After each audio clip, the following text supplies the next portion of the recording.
여러분은 혹시 친구들과 함께 해외여행을 가본 적 있으신가요? 아니면 지금 갯돈을 모으면서 올해는 꼭 같이 나가보자. 그런 계획을 세우고 계신가요?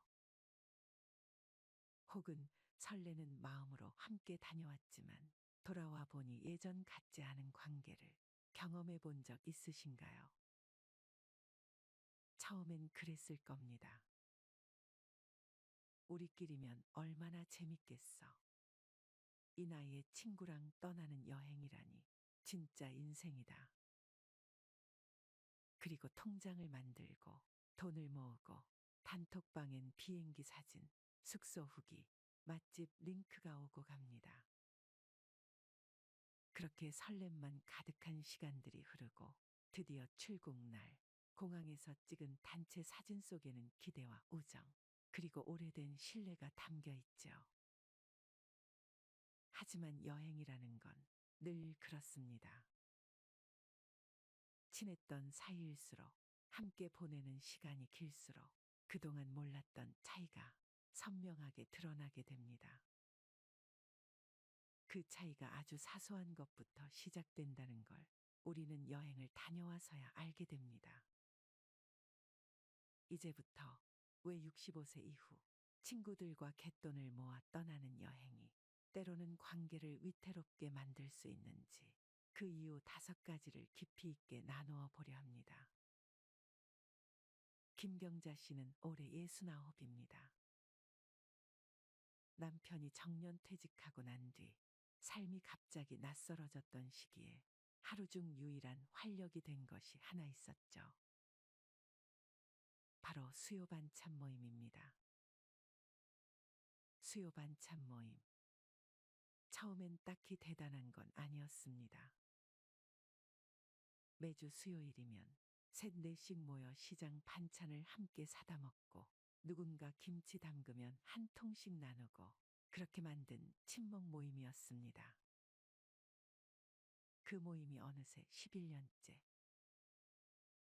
멤버도 5명으로 늘었습니다. 모두 60대 후반에서 70대 초반 여성들. 아이들 결혼하고 손주 돌보며 허리 휘는 시기도 지나고 이젠 자기 인생을 한 번쯤 누려보자 하는 마음이 자연스럽게 퍼졌습니다. 그런 어느 날 가장 활달한 성격의 미자 언니가 말했죠. 야, 우리 이제 갯돈 모아서 여행 한번 가자. 진짜. 시간도 있고 애들도 이제 손 떼지 않았냐? 그렇게 시작된 게 수요 모임 전용 통장. 매달 10만 원씩 5명이 1년간 모았습니다. 모이면 통장 잔고 확인하고 이자 붙었네 하며 낄낄 웃고 이래서 단체 생활이 참 좋아하며 서로 어깨를 토닥였습니다. 딱 1년 모인 돈은 총 600만 원. 개인 경비 조금 보태서 5명이 함께 떠나는 6박 8일 베트남 다낭 자유여행이 확정됐습니다. 항공권, 숙소, 렌터카, 일정표까지 미자 언니가 도맡아 예약했고 통장 관리도 가장 똑부러진 숙자 언니가 맡았습니다. 공항에선 단체 사진도 찍고 우리 인생에 이런 날이 또 올까 하며 눈시울을 붉히기도 했습니다. 그때까지만 해도 이 여행이 관계를 망가뜨릴 줄은 아무도 몰랐습니다. 비행기 안에서도 호텔 체크인 할 때도 처음엔 웃음이 끊이지 않았습니다. 수영장에서 찍은 단체 사진, 호텔 조식 앞에서 들뜬 얼굴들, SNS에 올리며 댓글을 달던 그 활기. 하지만 여행이라는 건 늘 그렇듯 사람의 진짜 얼굴을 드러내는 시간입니다. 문제는 여행 3일차부터 시작됐습니다. 숙소에서 아침을 준비하던 영숙 언니가 말을 꺼냅니다. 왜 자꾸 방 정리는 내가 다 하게 되냐? 그러자 경자 씨가 조용히 말했죠.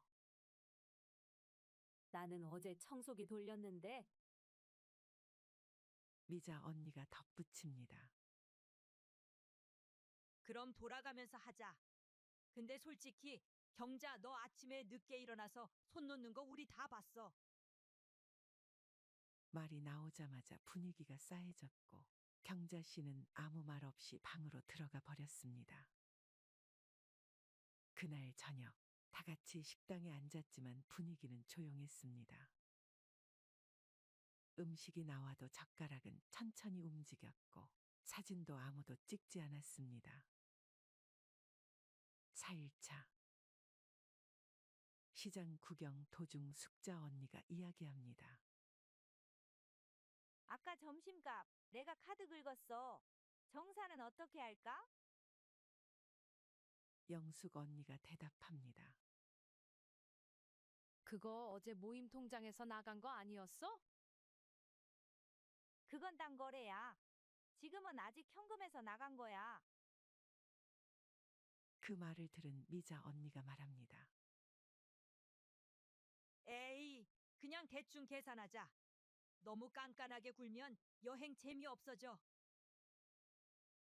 그러자 숙자 언니가 불쾌한 얼굴로 말했습니다. 그럼 다음부터는 내가 통장 관리해. 난 이거 장난으로 한 거 아니니까.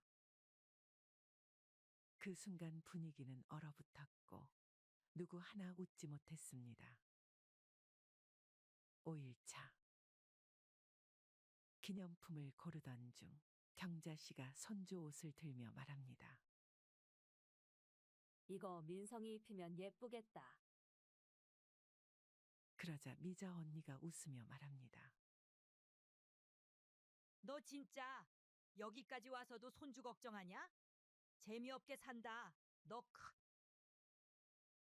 그 말에 경자 씨는 조용히 옷을 내려놓고 밖으로 나왔습니다. 길거리에서 가만히 앉아있던 그녀를 본 숙자 언니가 다가와 말했습니다. 우리 다음 여행은 그냥 둘씩 나눠서 다니는 거 어때? 경자 씨는 웃으며 말했지만 눈가엔 습기가 맺혀 있었습니다. 그냥 다음은 없어도 돼. 나 이번 여행으로 다 느꼈어. 귀국 비행기 안. 5사람은 창가를 바라보며 각자 다른 생각에 잠겼습니다. 다정했던 인천공항 출국대의 모습은 사라졌고 마치 서로 낯선 사람처럼 묵묵히 앉아 있을 뿐이었습니다. 그 이후 수요 반찬 모임은 뜸해졌습니다. 모임 통장은 그대로 있었지만 통장 얘기를 꺼내는 사람도 갯돈을 이어가자는 사람도 없었습니다. 우정은 돈으로 모았지만 그 우정은 거리와 시간 속에서 천천히 식어갔습니다. 김경자 씨는 지금도 말합니다. 친구랑 여행 간 건 후회하네. 그냥 우리가 서로 너무 몰랐던 거지. 그리고 이렇게 덧붙입니다. 이제는 같이 걷는 대신 그냥 따로 살아도 괜찮아. 너무 가까이 가지만 않으면 우린 여전히 좋은 사람들이야. 하지만 그 말을 하며 그녀는 아직도 일요일 아침마다 모임 단톡방을 바라봅니다. 언젠가 누군가 먼저 우리 수요일에 만날까 하고 말해주지 않을까 그 기대를 완전히 내려놓지는 못한 채 말이죠. 그만큼 함께한 시간이 길었던 사람은 단숨에 잊히지 않는 법입니다. 모임 통장 하나에 웃고 울던 날들은 이제 모두 추억 속으로 스며들고 있습니다. 그렇다면 왜 65세 이후 친구들과 떠나는 여행이 때로는 관계를 해칠 수 있는지 지금부터 그 이유 5가지를 알려드리겠습니다. 첫 번째, 생활 리듬이 다릅니다. 여행은 하루 24시간을 함께 보내는 일입니다. 그동안 아무리 친했어도 밥 먹고 차 마시는 정도의 만남이라면 몰랐던 생활 리듬의 차이가 아주 적나라하게 드러납니다. 어떤 사람은 새벽에 일찍 일어나 운동을 해야 하루가 개운하고 어떤 사람은 밤늦게까지 드라마를 봐야 잠이 오는 스타일입니다. 그런 두 사람이 같은 방을 쓰고 같은 일정에 맞춰 움직인다고 생각해 보세요. 아침부터 일어나기 전까지 벌어지는 작은 충돌들. 빨리 씻어. 조금만 조용히 해줘. 에어컨 끄면 안 돼? 같은 말들이 반복되다 보면 처음엔 웃고 넘기던 말도 언젠가 마음에 박히게 됩니다. 특히 나이가 들수록 루틴은 강해지고 고집은 단단해집니다. 좋은 친구라도 여행 중에는 그 루틴의 충돌을 매일 감당해야 하는 겁니다. 그래서 진짜 좋은 친구일수록 오히려 가끔 보고 오래 우정을 지키는 사이로 남는 게 더 좋을 수 있습니다. 두 번째, 돈에 대한 감각이 다릅니다. 같은 금액의 갯돈을 모았다고 해도 쓰는 방식은 제각각입니다. 어떤 사람은 여행 중 하루 한 끼쯤은 비싼 음식을 먹으며 추억을 사야 한다고 말하고 다른 사람은 그 돈이면 손주 선물을 더 사는 게 낫다고 말합니다. 문제는 이 차이가 단순한 소비 성향의 차이를 넘어서 사람에 대한 인상으로 이어진다는 겁니다. 아, 얘는 생각보다 자기중심적이네. 그동안 조용히 있더니 돈 앞에서는 꽤 따지네. 그런 말들이 마음속에 쌓이면 여행이 끝나도 그 인상이 머릿속에 남습니다. 친구와 돈 이야기를 하지 말라는 말은 괜히 있는 게 아닙니다. 여행 중 돈은 그 사람의 인생관을 들여다보게 하고 그 인생관이 불편하게 다가올 수 있기 때문입니다. 세 번째, 책임 분담에 대한 생각이 다릅니다. 여행은 일이 많습니다. 일정을 짜는 사람, 항공권 예약하는 사람, 렌터카를 빌리는 사람, 숙소를 정리하는 사람, 회비를 관리하는 사람. 그 모든 걸 혼자서 도맡는 사람은 늘 마음이 무거울 수밖에 없습니다. 문제는 다른 사람은 그걸 노력이 아니라 취미 정도로 여길 수 있다는 겁니다. 얘는 원래 이런 거 좋아하잖아. 난 잘 몰라서 그냥 맡긴 건데 왜 기분 나쁘지? 이런 말들이 갈등을 키웁니다. 그리고 여행 막바지에 가면 결국 이런 말이 나오게 되죠. 그럼 다음부턴 내가 해. 우정이라는 건 큰 갈등보다 이런 작은 책임의 불균형에서 더 많이 깨집니다. 서로의 노력에 고마움을 느끼지 못하고 당연하다는 듯 넘어가는 순간부터 여행은 힘든 숙제가 됩니다. 네 번째, 말 한마디가 깊은 상처가 됩니다. 야, 넌 진짜 여행 와서도 재미가 없다. 그래서 내가 친구가 없는 거야. 넌 왜 항상 그렇게 느려? 이런 말들, 평소에는 장난처럼 들릴 수 있습니다. 그런데 여행 중에는 다릅니다. 피곤하고 일정에 쫓기고 몸이 지치다 보면 감정의 여유가 사라집니다. 그 상태에서 던지는 말은 때론 진심보다 더 아프게 꽂힙니다. 게다가 60대 이후의 감정은 어릴 때보다 더 민감하고 더 섬세합니다. 나를 가볍게 대하거나 무시하는 듯한 말투엔 누구나 쉽게 상처를 받습니다. 좋은 말보다 나쁜 말이 오래 남습니다. 여행을 마친 후 기억나는 건 아름다운 풍경보다 무심코 내뱉은 그 말 한마디일 수도 있습니다. 다섯 번째, 여행은 기억이 아닌 기준을 만들 수 있습니다. 가장 안타까운 건 이 부분입니다. 함께 여행을 떠나기 전까진 그 사람에 대한 기억이 전부 좋은 이미지로 채워져 있습니다.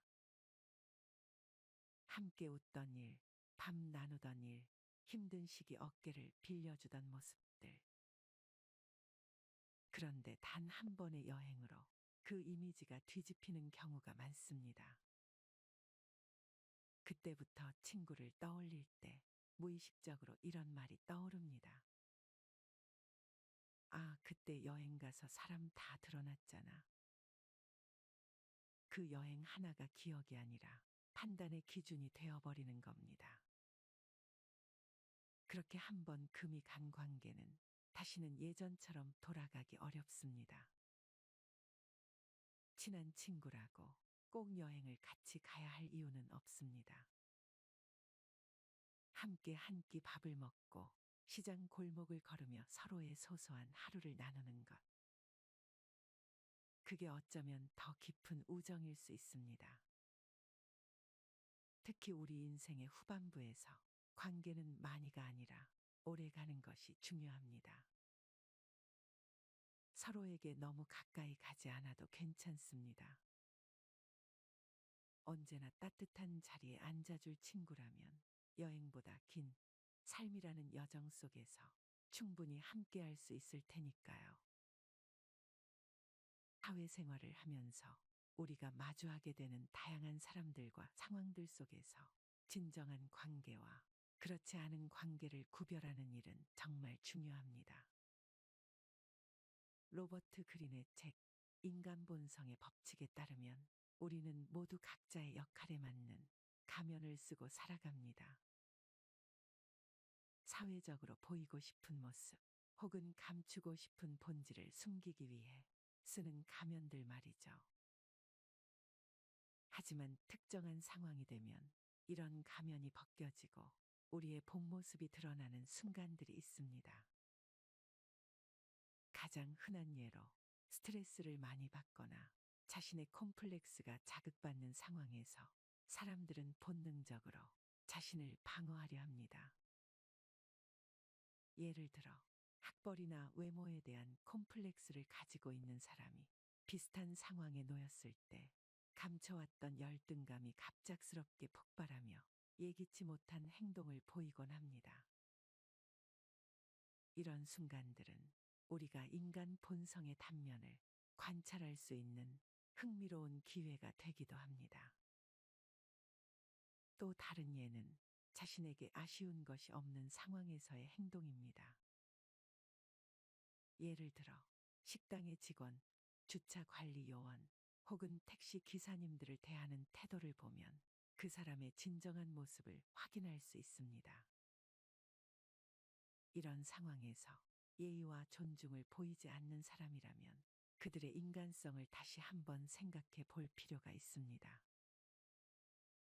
이러한 작은 행동들 속에서 우리는 진실된 인간관계를 파악하는 단서를 얻을 수 있습니다. 최근에 있었던 일화 하나를 소개할게요. 한 친구와 오랜만에 만나 점심을 먹기로 했습니다. 메뉴판을 보며 대화를 나누던 중 그 친구가 첫마디로 한 말은 오늘 내가 맛있는 거 사주는 거지 였습니다. 단순한 농담일 수도 있겠지만 이런 말에서 그 사람의 기본적인 태도와 가치관을 엿볼 수 있습니다. 매번 먼저 얻어가려는 태도, 조금이라도 손해를 보지 않으려는 모습은 관계를 피곤하게 만들 수밖에 없습니다. 상대방이 느끼는 감정은 결국 그 관계를 지속하는 데 있어 중요한 기준이 되죠. 애덤 그랜트의 기브 앤 테이크에서는 인간을 세 가지 유형으로 나눕니다. 먼저 주기만 하는 기버가 있고 받기만 하려는 테이커, 그리고 상황에 따라 주고받는 매처가 있죠. 테이커의 행동이 계속되면 주변 사람들은 자연스럽게 경계심을 가지게 되고 이는 결국 인간관계를 좁히고 고립시킬 가능성이 높아집니다. 이러한 관계의 반복은 결국 사회적 신뢰의 붕괴로 이어질 수 있습니다. 그렇다면 우리가 신뢰할 수 없는 사람을 어떻게 구별할 수 있을까요? 업무나 부탁을 맡긴 뒤에도 끊임없이 간섭하고 의심하는 사람은 장기적으로 함께하기 힘든 유형입니다. 이런 행동은 그 사람이 스스로 신뢰를 받아본 적이 없거나 타인을 믿는 방법을 알지 못한다는 것을 보여줍니다. 이는 단순히 업무적인 관계에서뿐만 아니라 일상적인 인간관계에서도 마찬가지입니다. 맡긴다면 믿어야 한다는 기본 원칙이 결여된 사람과는 지속적인 관계를 유지하기 어렵습니다. 또한 작은 약속을 반복적으로 어기는 사람도 주의해야 합니다. 이메일 보내드릴게요. 혹은 내일까지 준비하겠습니다. 같은 작은 약속을 자주 어기는 사람은 나를 그다지 중요하게 생각하지 않는다는 신호일 수 있습니다. 작은 약속조차 성실히 지키지 않는 사람과의 관계는 상처로 이어질 가능성이 높습니다. 이런 패턴이 반복된다면 우리는 상대방이 그 관계를 대하는 태도를 냉철히 평가해야 합니다. 상대방의 시간을 존중하지 않고 자신의 필요에 따라 무리한 요구를 하는 사람도 조심해야 합니다. 이러한 태도는 예측 가능성을 무너뜨리고 상대방을 무능력하게 느끼게 만듭니다. 예측 가능성은 신뢰를 유지하는데 중요한 요소로 작용합니다. 시간과 관련된 약속을 지속적으로 무시하거나 자신의 필요만을 강조하는 태도는 관계를 피곤하게 만들 뿐만 아니라 결국 파탄에 이르게 합니다. 반대로 우리의 진정한 편이 되어줄 사람은 어떤 특징을 가지고 있을까요? 껍데기가 아닌 나의 본질을 이해하고 실패와 성공의 순간에도 진심으로 공감해주는 사람입니다. 예를 들어 진급에 실패했을 때 너라면 더 좋은 기회를 만들 거야 라고 격려하는 사람은 진정으로 나를 아끼는 사람일 가능성이 높습니다. 이런 관계는 단순한 위로를 넘어 삶에서 지지와 영감을 제공하는 중요한 기반이 됩니다. 슬픔을 공감해주는 사람은 많지만 진심으로 기뻐해주는 사람은 드물죠. 질투나 경쟁심 없이 순수하게 내 성공을 축하해주는 사람이야말로 진정한 내 편입니다. 인간관계에서 성공적인 삶을 위해 우리는 어떤 태도를 가져야 할까요? 중요한 것은 베푸는 것과 동시에 내실을 다지는 전략적 사고입니다. 항상 상대방의 입장에서 생각하고 줄 수 있는 것을 베풀되 자신의 한계를 넘지 않도록 조절하는 것이 중요합니다. 예를 들어 누군가를 도울 때 그 행동이 내 일상에 지나치게 부담이 되지 않는 선에서 이루어져야 합니다. 도울 수 있는 한계치를 스스로 정하는 것이 상대방과의 관계를 건강하게 유지하는 데 중요한 역할을 합니다. 더불어 상대방이 진정으로 도움을 필요로 하는지를 파악하는 능력도 필요합니다. 애덤 그랜트는 성공한 기버의 특징으로 스마트함과 전략적인 사고를 꼽습니다. 단순히 퍼주는 기버는 주변 사람들에게 금방 지치거나 이용당하기 쉽습니다. 그러나 전략적인 기버는 자신이 베푸는 행위가 어떤 긍정적인 영향을 미칠지 계산하고 그것이 자신에게도 좋은 결과를 가져오도록 조율합니다. 진정한 인맥은 무조건 퍼주는 관계가 아니라 서로에게 긍정적인 영향을 주고받는 균형 잡힌 관계에서 나옵니다. 또한 진정한 내 편을 알아보는 데 중요한 기준은 기쁨과 슬픔을 함께 나눌 수 있는 사람인지 확인하는 것입니다. 슬픔의 순간에 진심으로 위로해주는 사람은 많습니다.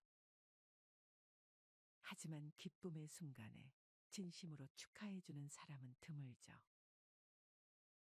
질투나 비교 심리 없이 나의 성공을 기뻐해주는 사람은 삶에서 가장 소중한 인연이 될 수 있습니다. 이처럼 인간관계는 우리의 삶에 깊은 영향을 미칩니다.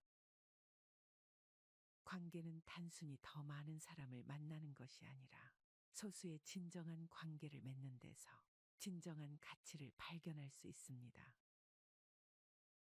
또한 관계 속에서 나 자신을 더 잘 이해하고 성장할 기회를 얻을 수 있습니다. 건강한 관계는 단순히 스트레스를 줄이는 것을 넘어 삶의 질을 향상시키는 중요한 요소입니다. 인간관계의 본질은 단순히 주고받는 행위를 넘어 서로의 삶에 지속적으로 긍정적인 영향을 미치는 데 있습니다. 건강한 인간관계는 우리의 정서적 안정을 가져다 줄 뿐 아니라 목표를 향한 동기부여의 원천이 되기도 합니다. 예를 들어 좋은 친구나 동료와의 깊은 대화는 때로 우리가 직면한 어려움을 극복할 수 있는 새로운 시각을 제공합니다. 또한 이러한 관계는 우리가 더욱 생산적이고 창의적으로 삶을 살아가도록 도와줍니다. 한편 관계를 유지하는 데 있어 가장 중요한 것은 진정성입니다. 가식적인 태도나 허울뿐인 친절은 장기적으로 사람들 사이의 신뢰를 무너뜨릴 뿐입니다. 반대로 진심 어린 말과 행동은 관계의 기반을 다지고 서로를 깊이 이해하는 데 중요한 역할을 합니다. 때로는 솔직한 대화와 갈등 해결의 과정이 관계를 더 단단하게 만들기도 합니다. 오늘의 이야기를 통해 여러분의 인간관계를 돌아볼 수 있는 시간이 되었길 바랍니다. 주변 사람들을 더 깊이 이해하고 건강한 관계를 구축하는데 이 영상이 작은 도움이 되었으면 합니다. 이 영상이 마음에 드셨다면 구독과 좋아요를 눌러주세요. 여러분들은 지금 당장 편하게 연락할 수 있는 친구가 몇 명이나 있습니까? 막상 연락하려고 핸드폰을 꺼내 연락처를 찾아봐도 선뜻 연락할 수 있는 친구가 별로 없을 것입니다. 우리의 삶은 항상 외롭다는 느낌을 받습니다. 특히 나이가 들면서 인생의 시간이 흐를수록 더더욱 그렇게 느껴지는 법이죠. 나이가 들수록 주위의 사람들이 점점 사라집니다. 왕년에는 매일 같이 친구와 만나서 술 한 잔 기울이며 허심탄회하게 얘기하며 지냈는데 지금은 연락할 친구가 없어 외로운 적 많았을 겁니다. 나이가 들어갈수록 평생을 가까이서 함께 늙어갈 것 같던 친구도 멀어지고 그마저 있던 지인들도 각자의 삶을 향해 떠나갑니다. 새로운 친구들을 사귀기에는 더 힘들어집니다. 하지만 나이가 들수록 친구가 사라지는 것은 당연한 일입니다. 그럼에도 불구하고 어떤 분들은 자신만의 문제로만 느끼게 되어 걱정을 하며 자신감이 없어지기도 합니다. 이러한 현상은 세상 사람 모두가 공통적으로 겪는 현상이니 전혀 걱정하거나 슬퍼하실 필요 없습니다. 오늘은 나이 들수록 친구가 점점 사라지는 이유에 대해 알려드리겠습니다. 친구가 점점 사라지는 이유 첫 번째, 서로의 환경 변화. 사람마다 다르지만 친구들이 사라지는 이유는 환경 변화가 가장 큽니다. 어렸을 때는 한 동네 한 골목에서 공을 차거나 고무줄 놀이를 하면서 자랐지만 세월이 흐른 만큼 사는 환경이 너무도 달라졌습니다.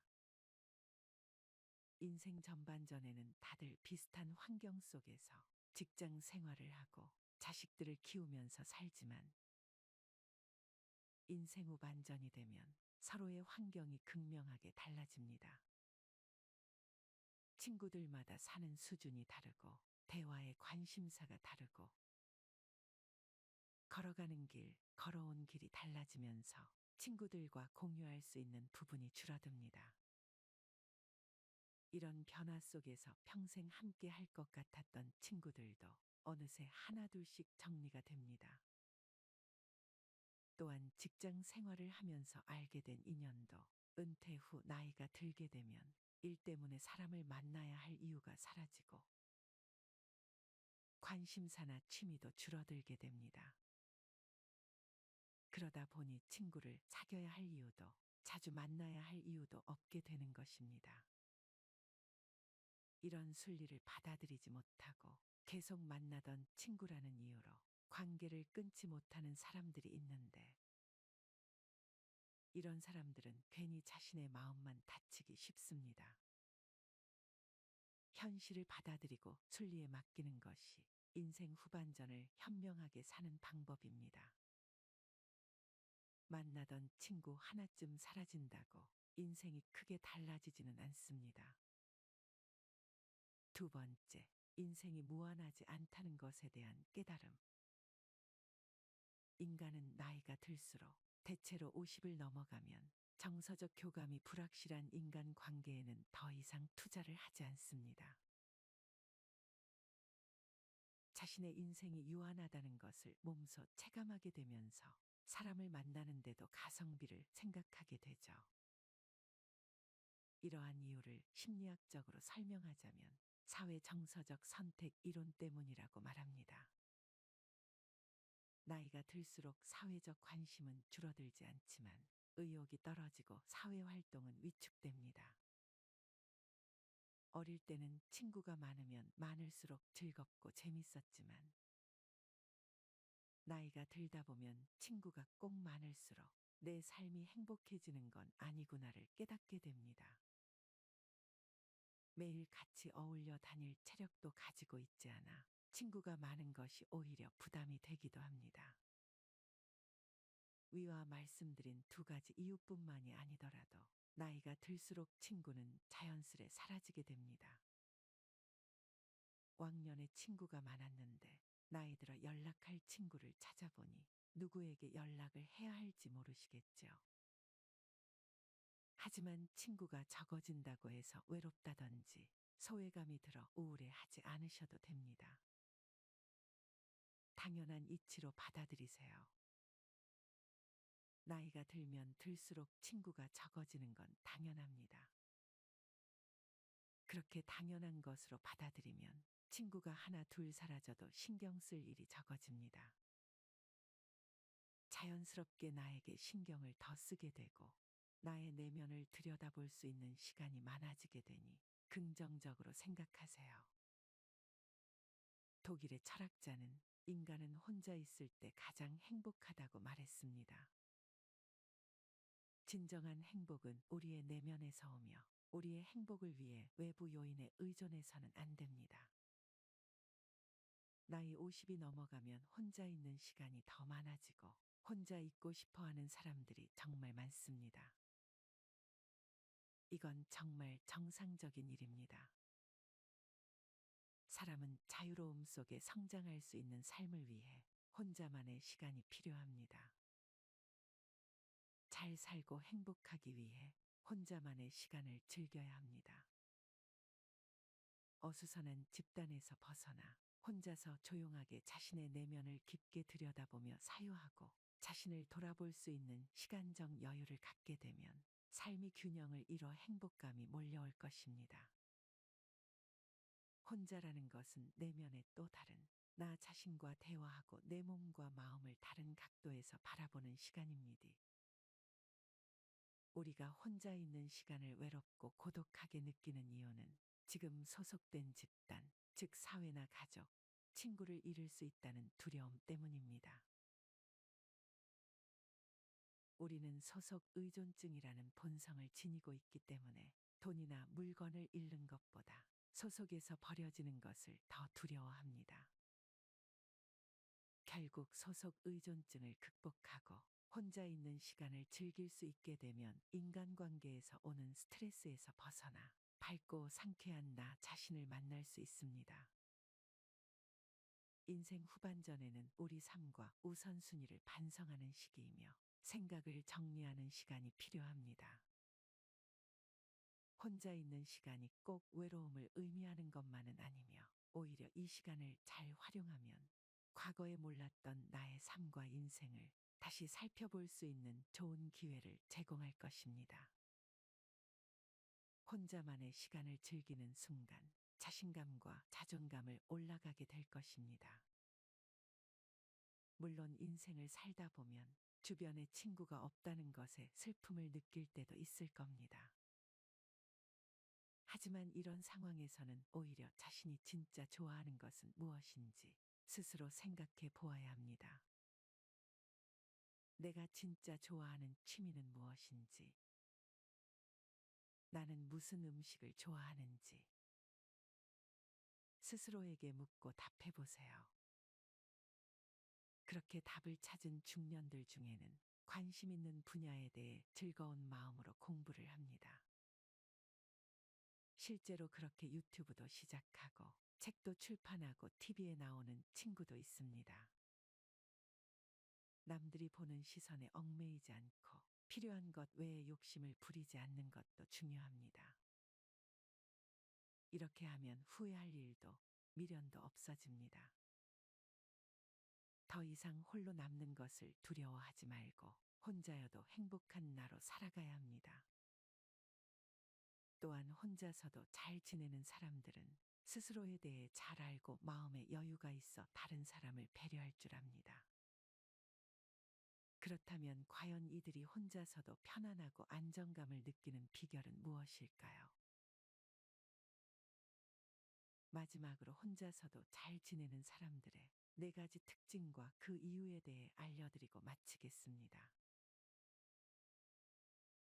첫 번째는 타인에게 의지하지 않는 것입니다. 옆에 누군가 있어야 마음이 편한 사람은 자기도 모르는 사이에 상대에게 의지하고 심지어 집착하는 경우도 있습니다. 관계가 틀어질까봐 부당한 일도 참고 넘기며 상대방의 기준에 맞춰 자신을 희생합니다. 이에 상대에 대한 불만이 쌓이고 상처받는 상황이 반복됩니다. 반면 친구 없이도 혼자 잘 사는 사람들은 스스로를 지지하고 스스로에게 만족합니다. 그래서 자신의 마음을 성숙하게 다스릴 줄 압니다. 자기 기준이 명확하고 상대가 선을 넘는 경우에도 굳이 참고 희생하지 않습니다. 어떤 문제가 생겨도 스스로 해결할 힘을 갖고 있기 때문에 아쉬울 것이 없습니다. 스스로 이겨내고 해결책을 찾다 보면 생각보다 별것 아니었다는 것을 알게 되고 오히려 지금까지 본 적 없는 새로운 자신을 발견하는 기회가 될 것입니다. 타인에게 의지하는 것은 스스로의 자유를 박탈하는 것과 같습니다. 나의 모든 순간, 모든 감정, 모든 모습을 온전히 알고 있는 건 바로 나입니다. 누구에게 보여주기 위해서가 아닌 나를 위해 여러분도 자기 자신과 친구가 되어 보시기 바랍니다. 두 번째는 자신의 내면을 채우는 활동을 합니다. 혼자 있는 시간을 우울감에 사로잡혀 쓸쓸하게 보내지 않고 독서나 명상 혹은 자기가 좋아하는 취미 활동을 하며 자신의 내면을 채우는 활동을 합니다. 그 이유는 시간을 발전적이고 생산적인 활동으로 채우기 때문입니다. 혼자 있는 것이 외롭다고 느껴서 잘 맞지 않는 사람의 기준에 맞춰가며 지내다 보면 시간이 지날수록 상처만 남게 됩니다. 이유 모를 외로움, 자존감과 자신감 하락 등 부정적인 생각은 외부의 자극에 의해 우리 삶에 지속적으로 떠올랐다 사라집니다. 하지만 혼자만의 시간에는 나를 좀먹는 생각으로부터 자신을 보호할 수 있습니다. 같은 세월을 살아도 시간을 활용하는 사람과 끌려다니는 사람의 차이는 나이가 들수록 확연한 차이로 나타납니다. 친구가 없는 사람의 이미지를 떠올려 보면 쓸쓸하고 영혼 없는 처량한 모습을 떠올리지만 실제로는 그 시간을 활용하는 사람들이 오히려 활력이 넘치고 인생을 즐기며 살아갑니다. 하고 싶지만 시간이 없어 미뤄오던 일들을 오늘부터 시작하고 나의 가치관과 취향을 발전시키고 시간의 농도를 깊이 있게 활용해 보시기 바랍니다. 세 번째는 새로운 도전을 두려워하지 않는 것입니다. 친구 없이 잘 사는 사람들의 대다수가 공통적으로 가지고 있는 특징은 자기만의 취미나 새로운 활동에 도전하고 이루고 싶은 꿈이나 목표를 실행으로 옮긴다는 것입니다. 항상 사람들 속에 섞여 살아가다 보면 새로운 일이나 취미를 시작하기 전에 사람들에게 그 일이 괜찮은지 물어보고 주변으로부터 확신을 얻으려고 합니다. 그러나 주변 사람들은 그 일을 직접 해본 사람이 아닐 뿐더러 그런 사람의 조언을 참고하는 것은 실제로 그 일을 할 때는 별 다른 도움이 되지 않을 때가 많습니다. 반면 친구 없이 혼자 잘 사는 사람은 하고 싶은 일을 혼자 있는 시간에 주변의 시선을 신경 쓰지 않고 실행에 옮기며 차근차근 이루어 나갑니다. 이런 경험이 조금씩 쌓이다 보면 내면적으로 강해지게 되고 스스로에 대한 확신이 생깁니다. 새로운 일을 시작할 때 누구나 설레기도 하지만 두려움도 있기 마련입니다. 다만 스스로의 힘이 강한 사람은 자신의 내면에서 확신을 얻기 때문에 타인의 말에 휘둘리지 않고 우직하게 밀고 나갈 수 있습니다. 일에 대한 성취감은 오로지 나의 몫이고 그에 대한 책임도 나의 몫입니다. 누군가 나를 진심으로 위하고 있는지 고민하기보다 항상 스스로를 진심으로 위하고 있는 자신을 믿어보시기 바랍니다. 네 번째는 모두에게 사랑받을 필요가 없다는 걸 알고 있습니다. 혼자서도 잘 지내는 사람은 타인의 평가에 민감하게 반응하지 않습니다. 타인의 평가가 맞는 말이라면 겸허히 받아들입니다. 이유 없이 자신을 비난하는 말이라면 신경 쓰지 않고 넘길 줄 압니다. 사람은 아무런 이유도 없이 누군가를 싫어하기도 하지만 아무런 이유도 없이 누군가를 좋아하기도 합니다. 사람들은 나를 모르고 싫어하는 것처럼 나의 진짜를 모르고 좋아하는 것도 있습니다. 퉁쳐 사람은 누구나 완벽하지 않습니다. 좋은 점이 있으면 나쁜 점도 있습니다. 혼자서도 잘 지내는 사람은 누구보다 자신의 강점과 약점을 잘 알고 있습니다. 스스로를 잘 알고 있기 때문에 타인의 평가에 휘둘리거나 자신을 잃으면서까지 남에게 맞춰주지 않습니다. 자신에게 해를 끼치는 관계는 과감히 끊을 줄 압니다. 내가 하는 일이나 취미 활동 등을 통해 만나게 되는 사람들과 자연스럽게 소통하고 자기만의 시간과 대인관계의 균형을 이루며 새로운 인연의 문을 열어두는 것입니다. 내가 굳이 노력하고 희생하지 않아도 취향이 비슷하고 같은 활동을 하며 자연스럽게 관계를 맺어가는 삶은 주변의 친구로 여길 사람이 있든 없든 연연하지 않고 혼자가 되는 것이 두렵지 않은 삶을 사는 지혜입니다.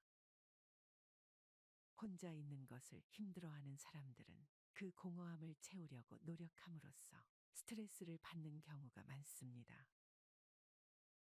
대부분의 사람들이 가지는 외로움에 대한 걱정과 달리 고독을 받아들이는 사람들은 성장하고 창조하고 발전하는 데 시간을 보냅니다.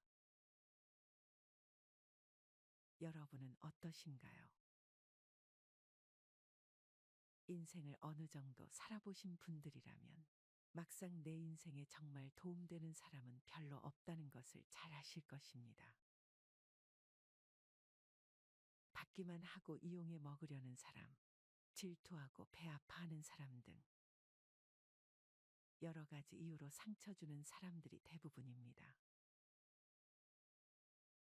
말하지 않아도 내 마음을 알고 좋은 선물을 주고도 돌려받길 원하지 않는 사람은 바로 나 자신밖에 없을 것입니다.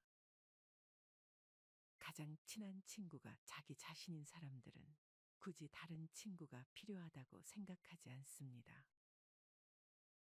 불필요한 인연을 지속하기 위해 희생하며 스트레스 받기보다 본인을 위해 시간을 내고 고독과 천천히 친구가 되어 보세요.